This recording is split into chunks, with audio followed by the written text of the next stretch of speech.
right now on 5 on your side at 10. We've issued a weather impact alert for tomorrow as the St. Louis area braces for more intense storms. Good evening, everyone. I'm Robert Townsend. We can expect showers, large hail, and even some possible tornadoes, but this storm will not be like the one we saw earlier this month. Let's get right over to meteorologist Gary Frank to tell us why. Gary. Yeah, good evening, Robert. As we continue to look at clear skies right now for at least a little bit of a brief break. The dynamics in the other setup is not quite the same as last system, and you don't have to worry about nighttime tornadoes as this go around. We are looking at this line of storms off to the west that I do think is going to impact us and cause a little bit of an issue tomorrow morning. Nothing severe just yet. There have been a few severe thunderstorm warnings in far northern Missouri at this point. This is going to be responsible for, even as it grows in strength, especially to our southwest, it will eventually affect these areas more. From Joplin, Springfield, and Columbia, you'll notice how it starts to trail off. That's because it is going to weaken as it gets closer to us, and therefore our severe weather threat overnight is minimal at best. But it's the afternoon as the progression of that front works its way over. That has us on the enhanced risk for severe weather from the Storm Prediction Center. You'll notice that there's a lot of area off to our southeast that is involved in that. And the reason for it is it has to do with the timing of this front from west to east. We also don't have quite the wind dynamics and some of the other twisting of the wind. But in terms of a storm timing perspective right now, I think it's as early as 11 to 1, in many cases even 1 to 3, and then 3 to 6 in those areas off to our east, especially in central Illinois. And that's the reason that I think there are some better ingredients, because we may not have that cloud cover and rain that lingers into the overnight hours. So that's going to be very important to note as we follow this along overnight. Temps in the mid 60s right now. We're not going to drop a whole lot. You feel it outside. It's humid. And the next few hours, we're going to see temps around the mid 60s with a sprinkle or two. Nothing significant, but for tomorrow morning, midday through evening, our weather impact alert continues for large hail, damaging winds, and then perhaps a tornado. Move your car inside. Clear that third garage out. You have time in the morning, and that's what I want to discuss here coming up shortly as we show you a future radar with our potential hazards as we talk about the progression of Sunday coming up. Stay one step ahead of the weather with us on air, online, and on the 5+ streaming app. You can also get the latest by texting the word weather to 314-425-5355. Today, St. Louis Mayor Tashara Jones and several of her top administration officials met with voters in a town hall style event in South St. Louis. Our political editor Mark Maxwell reports from Dutchtown.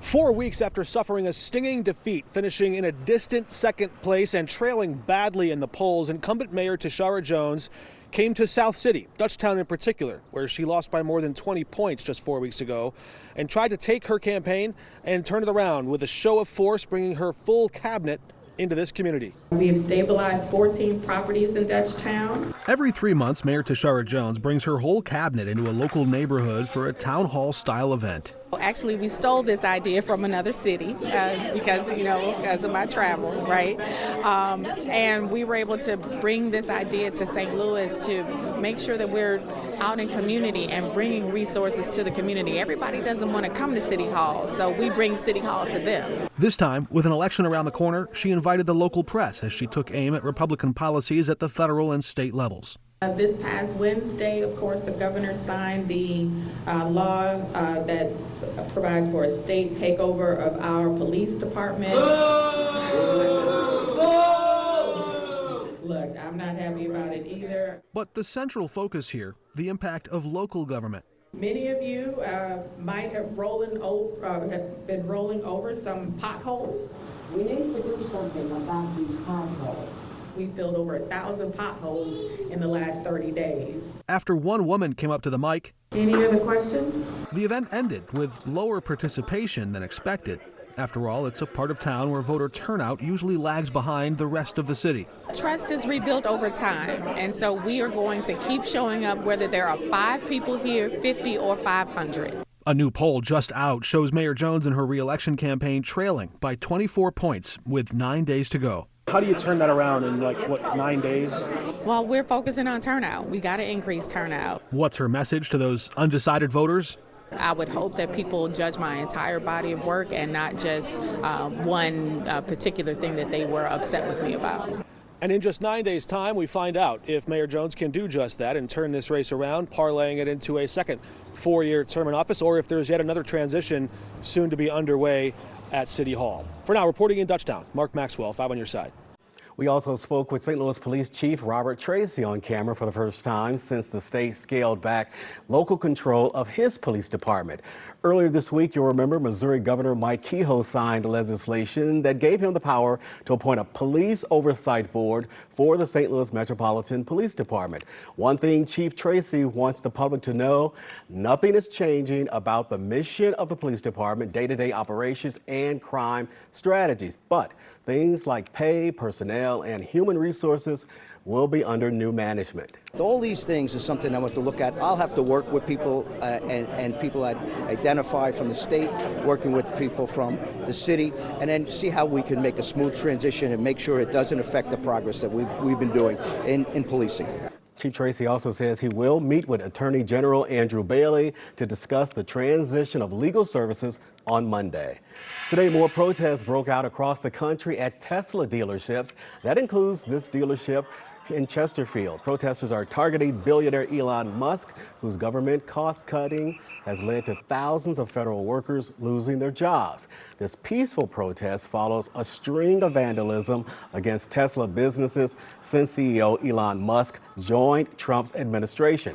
The White House has condemned the violent attacks on Tesla vehicles and facilities. Another protest broke out at the Gateway Arch grounds to support federal workers fired from their jobs. Recent layoffs coming from the Department of Government Efficiency, led by Elon Musk, are expected to impact federal workers in multiple agencies, including veterans programs. We spoke with one protester who represents employees at the U.S. Department of Veterans Affairs. She says the care they provide is essential and major cuts will hurt vets. We are here to make sure that this care can be provided to our veterans, because that's the promise that we made, to care for him and his widow. That's the promise that was made to our veterans, and we are here to make sure that we keep that promise.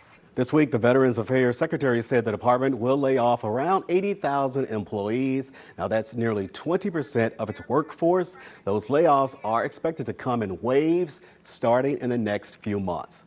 With the Blues on a hot streak, their rink was kept warm by some iconic female players today. St. Louis was the 9th stop on the Professional Women's Hockey League Takeover Tour.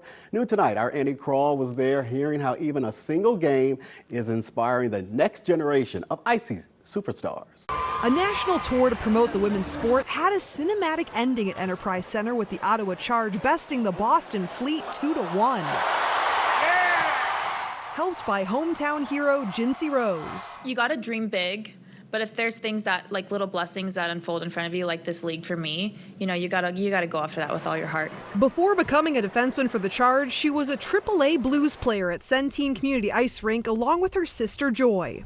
Amongst the more than 8,500 attendees this PWHL game was a very special group of young players who skated in the very same place as Jinsey, their Olympic silver medalist role model. I thought it was awesome. It was so cool to see so many girls represent different countries, states, areas, and then of course having Jinsey out there and just like having an alum and being able to watch her play at such a high level was so cool. Jinsey is a great leader to us. We look up to her, we look up to all these girls, and it's a great opportunity to pave the way for our future. I mean, I'm honored. Like, I'm just honored that they would look up to me like that. I didn't really have that growing up, and so I feel like for me, this wasn't a dream. This has kind of just been a day-to-day blessing that's unfolded, but for them, this is something that they can shoot for. For the last 2 years, we've had alumni in both the Division III and the Division I Frozen Four championships for the college, at the college level. So we're developing players to the next level, and now they can just see that kind of progression and, you know, give these girls something to aspire to.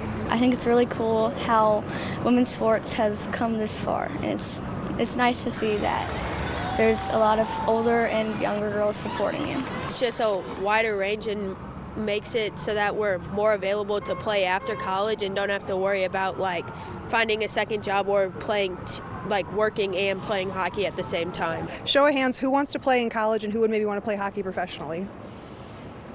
Wow. As the Takeover Tour ends here in St. Louis, head coach Carla McLeod said it was quite the finale. It's not just the young girls that watch today, it's the young boys that are going to grow up and want to be like Jinsey Rose as well. And I think when these players get this opportunity to come home and play, to your point, I'm sure she watched a handful of Blues games when you were growing up, to be able to be on that ice and now just be in a pro league. Like, it just isn't lost on us what these experiences mean, and St. Louis was great. Annie Kroll, 5 on your side. Thanks for that, Annie. After having their highest turnout ever this spring, the girls' AAA Blues program will have tryouts again in May. Now, if you or your child is interested in learning more, you can visit our website in the As Seen on TV section of KSDK.com. Well, treasures collected over the past century and a half, finally in the spotlight. We take a look at the collected collections, now featured at the Missouri History Museum. A new exhibit at the Missouri History Museum is celebrating its opening weekend. It's called Collected, and listen to this. More than half of it is made of never-before displayed artifacts. The Missouri Historical Society of St. Louis has been collecting the items for more than 150 years. It has now nearly 200,000 historic artifacts, plus more than 1 million photographs, home movies, books, and a lot more, all stored away. This is a chance for those treasures to finally see the light of day. Now, objects will be rotating in and out of the storage. That way you can visit again and see something new every time. We will be rotating in new pieces from our collection throughout the year, over the years. So we're encouraging visitors to come back again and again to experience more of the collection and more of St. Louis's incredible history. Part of the exhibit on display right now is called Life of Kids Clothes. It celebrates growing up in St. Louis through the lens of children's clothing throughout the years. As we continue to focus on off to the west, this line of storms is all part of an area that will impact us tomorrow morning. What that means for us when it comes to our severe weather threat and how round 1 will impact round 2 in the afternoon.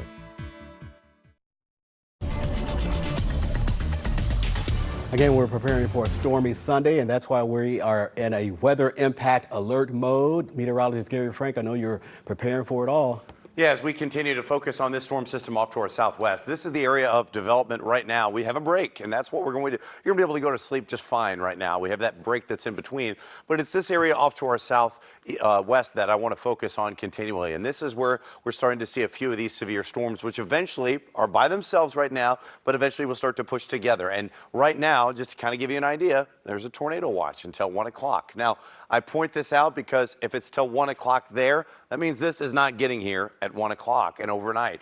And I don't think that we're going to have to deal with anything like that over the next several hours. So don't be alarmed going to sleep, but be prepared that you're going to have to deal with something in the morning here or even mid-morning into early afternoon. I'll pause this at about 12:30. Here as we stop by 3:30, it's still dry. And that's what I want to focus on right now because it's all part of this cold front, which is behind. It's 69 in Des Moines, but just a few miles away, it's 43 in Omaha. I mean, it's pretty significant stuff here. Up 29 and 35, you can see that here. And behind this front, which is nudging from Wichita to Springfield, that's what we're going to see enter our area. And because of that cold air, I think as a result of this, you'll notice from west to east, we see marginal, slight, enhanced. It gets higher. And it's because of the timing of this front. And it's going to enter the frame where we have more hot, humid conditions as opposed to cloud cover is sticking around. So for Sunday's severe risk, it's midday through early evening with large hail and damaging winds are two main threats. Move your car. This is an early threat, 10:15. I don't know when you watch this. We'll post it online. We'll give you a few minutes to move your car into something just in case, because I think there's some pretty significant hail that could be possible. We have humidity, but notice this cold front is going to be by 9 o'clock, and that's why it's not as significant on the Missouri side. But as it starts to fight leftover cloud cover and rain, which is possible, you'll see that by 6 or 7 o'clock. And it's that storm complex that I just tracked for you in Oklahoma.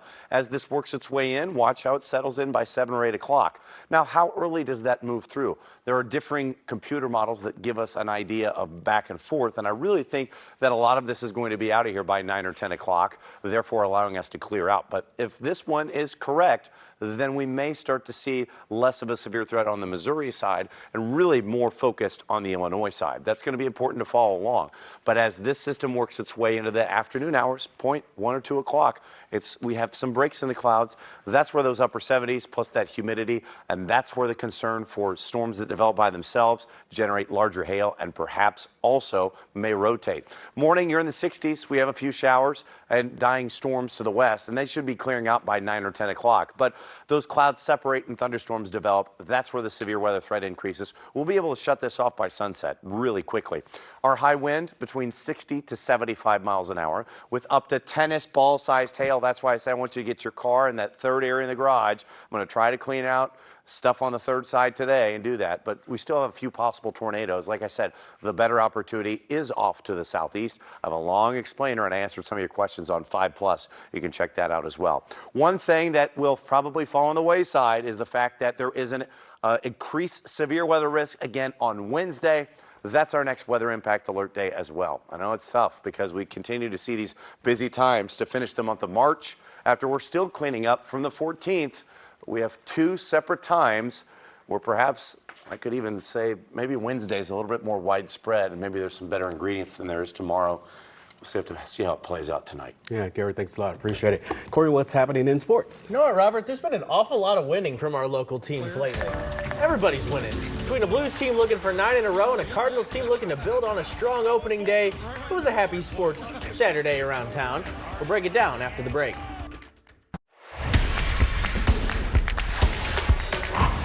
How about them Blues? Hey! Great third period again. We were the better team. It's impressive. Let's go home. How about them Blues indeed? The Net woke up on March 13th staring down a schedule of 10 games in 17 days. A daunting task no matter the opponent.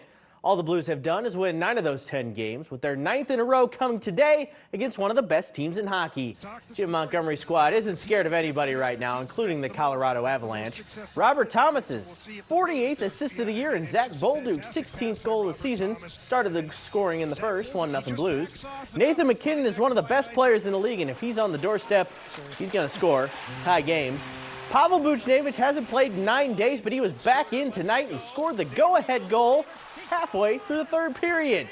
It was a mad scramble as the Avs tried to tie it with time winding down, but Jordan Binnington makes a save at the buzzer, one of his 28 saves in the game, as the Blues win 2-1 for their 9th straight victory to tie Minnesota for the first wildcard spot. It's very impressive. You know, it's the end of 10 and 17 games. We went 9-1. We lost the first one. It's very impressive what we're doing right now. There's something going on special right now, and it's great to be a part of it. I'm very grateful to be here. And we're finding a way to get it done, and it's everyone, top to bottom. Everyone's having a contribution, and I think we just got to keep focusing one game at a time and focusing on these little moments, and we'll see what happens in the end. It's clear the 2025 Cardinals are hungry, whether it's young players trying to break out or Wilson Contreras dealing with his bat tape today. Opening day was fun, but how would they follow it up in Game 2? Eric Fetty got the assignment on the mound in Game 2 against Minnesota, and Nolan Arenado picks up right where he left off on opening day. RBI single to score Lars Nootbaar, 1-0 Cards right away in the first inning. Fetty was good, 6 innings, 1 run, and the defense behind him was great. Mason Wynn over the shoulder catch. Nootbaar tongue out diving catch to save a run. And some more Mason, diving double play.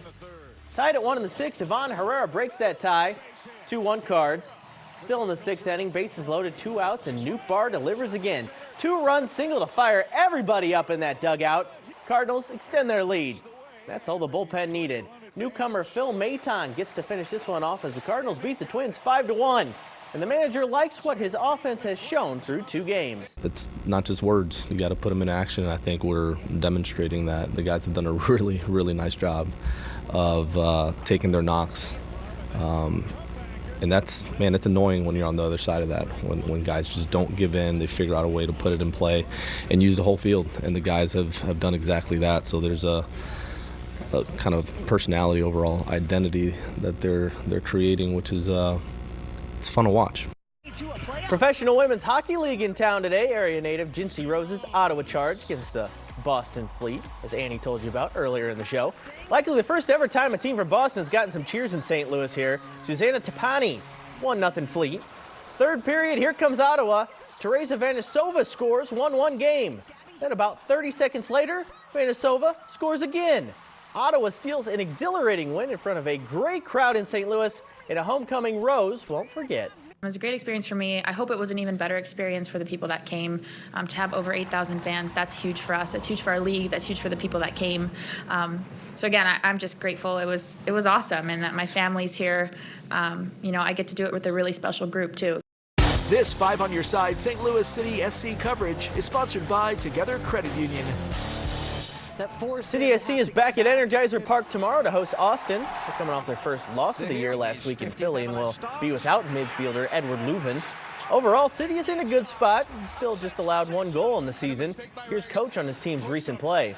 I am a coach in the past who have had quite a lot of possession in my teams. The thing I like the most is winning, and at the moment we are playing to our qualities, and we've done that really well. Craziest baseball game of the day was in the Bronx. Paul Goldschmidt hit his first home run as a Yankee, and then New York just couldn't stop hitting homers off the Brewers. Aaron Judge went deep 3 times, driving in 8 as the Yankees bludgeoned the Brewers 20-9. So a good day in St. Louis sports today. Hopefully our teams can stay dry tomorrow and actually get some games in. I don't know. What do you think? I think they're going to play them, but I can't say they won't be delayed. Yeah. Yeah, they'll play them, and if you're going to one of these games, bring out another layer because it'll be colder for the second half once that front moves through. It won't be as humid. You can feel the humidity out there. 11 to 1, 1 to 3. That's where a lot of these games are. So that's why I put that there specifically. Like I said, once the front moves through, there still is the potential. We'll just see how much rain and cloud cover sticks around early. Check in with Tracy starting at 6 a.m. for an update on that. But like I said, I've got a long update and explanation for a lot of this on 5+. It's going to be on there for you overnight. Gary, thanks a lot. Our weather news teams will be tracking it all. And that's 5 on Your Side at 10, but your local news and especially weather are always available on 5+. Saturday Night Live is coming your way next. Have a great night, everyone.